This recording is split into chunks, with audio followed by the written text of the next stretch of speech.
సికింద్రాబాద్లోని సంయుక్త fertility miracle baby కార్యక్రమాన్ని ఘనంగా నిర్వహించారు. తన సంతానోత్పత్తి సేవల ద్వారా ప్రయోజనం పొందిన పిల్లలతో ఈ కార్యక్రమాన్ని నిర్వహించారు.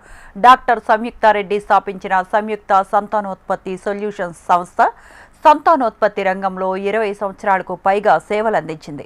సంయుక్త ఫర్టిలిటీ సంస్థ ఉత్తమ సంతానోత్పత్తి కేంద్రాలలో ఒకటిగా జంట నగరాల్లో గుర్తింపు పొందింది. గర్భం మరియు గర్భధారణకు సంబంధించిన సమస్యలు ఉన్నవారికి సహాయం చేయటంలో విజయవంతమైంది.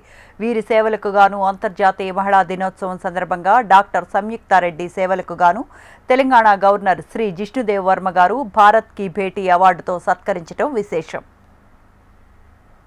ఇవాళ సంయుక్త ఫర్టిలిటీలో మన దగ్గర ప్రెగ్నెన్సీ వచ్చి మిరాకిల్ బేబీస్ పుట్టిన వాళ్ళందరినీ, చాలా కొద్ది మందిని అనుకోండి, అందరినీ ఇక్కడికి ఆహ్వానించాము.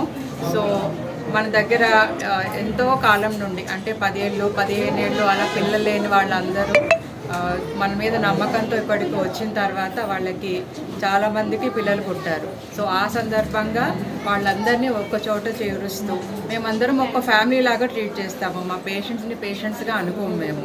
సో వాళ్ళందరినీ నా ఫ్యామిలీ లాగా ఇవాళ పిలుచుకొని అందరి మధ్యలో నన్ను ఎంకరేజ్ చేసిన వాళ్ళందరినీ కూడా పిలుచుకొని, సో వాళ్ళతో పాటు నా ఆనందాన్ని నా ఎక్స్టెండెడ్ ఫ్యామిలీ, నా గురువులు అందరితోని పంచుకుంటున్నాను. 2004లో స్టార్ట్ చేశాను. అప్పటి నుంచి ఇప్పటికీ కొన్ని వేల మంది అని చెప్పుకోవచ్చు, ఎగ్జాక్ట్ కౌంట్ కన్నా కూడా. సో నా జర్నీలో చాలామంది ఇన్స్పిరేషన్ ఉంది. ఫస్ట్ ఇన్స్పిరేషన్ మా father. He was a surgeon. తను 50,000 పైన ఆపరేషన్లు చేసేవాళ్ళు. సో ఆయనే మాకు మార్గదర్శి. ఆ తర్వాత నా జర్నీలో ఎంకరేజ్ చేసిన వాళ్ళు ఎంతోమంది ఉన్నారు, ఇంక్లూడింగ్ మై పేరెంట్స్, నా ఫ్యామిలీ, నన్ను ఎంకరేజ్ చేసిన నా గురువులు, నా కొలీగ్స్. సో నాకు అవకాశాలు ఇచ్చిన వాళ్ళు ఎంతోమంది, అందరికీ చెప్పుకుంటున్నాను.